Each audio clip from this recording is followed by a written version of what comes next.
What's up, guys?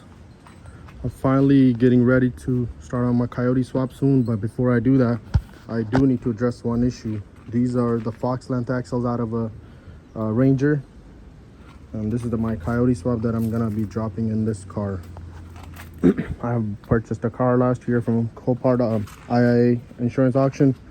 I've sold everything else. I'll make a separate video how much money I've made. This engine costed me $0. I kept everything, sold everything else. So what's going on is that I did a 5-lug swap. Front is good. See how the wheel stays inside? You need to use 94, 95 Mustang GT or Mustang axles. Sorry, not the axles, the spindles. 94, 95 Mustang spindles. In order for you to not have any issues, steering issues, or so your wheels don't stick out a little bit further than the Foxbody does.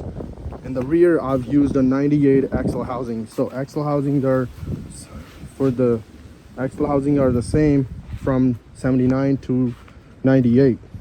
But only difference is after 93, the axles are different sizes. From 94 to 98, they're a little bit wider axles than the original 4-cylinder axle or 4-lug axle. So what I did is went to the junkyard yesterday. I've done this swap like 2 years ago, but I've barely been driving the car. These are some new wheels that I got, but these stick out a little bit further, you know, like an inch, I think, half an inch. But these bullet wheels, they don't stick out that much, but they still rub. They still rub on the fender. What I want to do is I got these axles out of 94, not 94, sorry. There are a bunch of videos. I've got these Fox length axles out of a Ranger from the junkyard. New ones are, I think, $250 from LMR, but I just went to a junkyard, paid $60 per axle. I want to fix this issue before I do a coyote swap. This is the engine that's gonna go in here. I'll be recording a whole full detailed video of what I'm doing, what parts I'm using, everything, you know. This engine still works. That's currently in this car.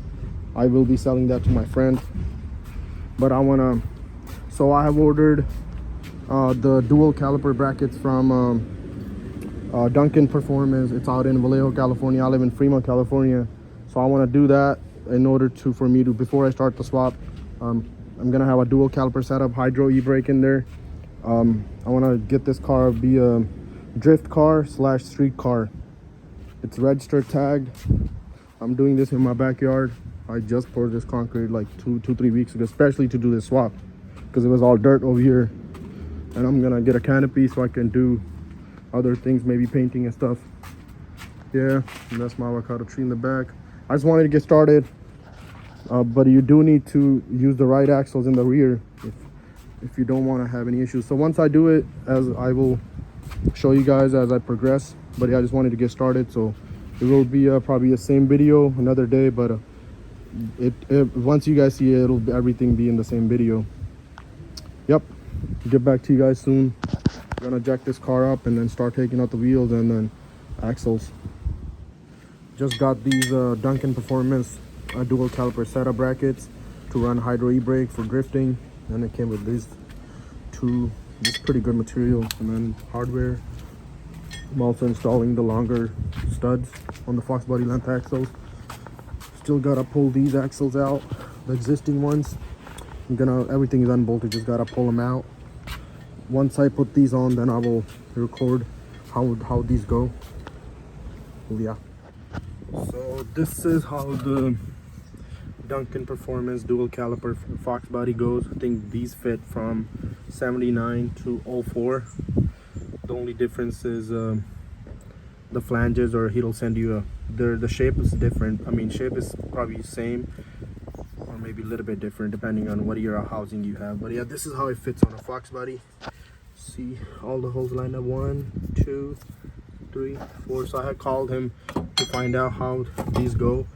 He suggested that you file these top 2 ears off a little bit so that this part of the top part of the bracket plate does not bend. So what you want to do is just file these a little bit, you know, file the edges off. So this side I already filed yesterday, last night. Just I want to file a little bit more, and then I will tighten these up. So I will show you guys once I file this a little bit more. Just file them right here. Then I'll show you how this is how the bracket goes on. Use the 4 existing bolts that he took out from this bracket. This is how it looks from, this is why we need to file. So it sits flush in the back. See? So this bracket does not get bent. I don't have the other side of the, I only have one caliper right now, but I'll go to the junkyard or something, get another one for the dual caliper setup.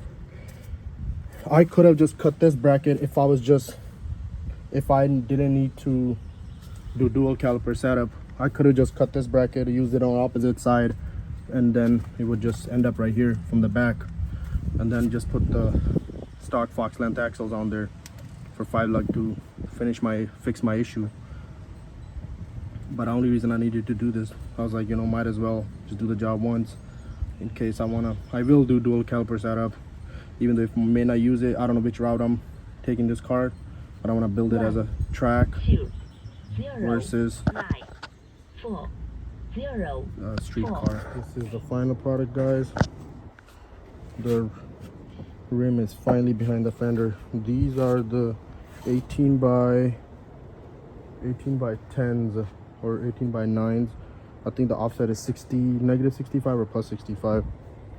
These rims don't fit quite good, so these are plus 20 offset. So I probably need to get, with the Fox length axles, you probably need higher offset of any rim. And I did need to take off I had to take off this quad shock from both sides. Not sure what's the downfall of that, but yeah, at least hopefully I'm gonna go take it for a spin. I don't think it's gonna rub anymore. It shouldn't. Yep, I will make another video when I do the dual calipers. I just need to go get 2 more calipers and then order the hydro e-brake. Yeah, we'll do that. Yep, that's all, guys. Thank you.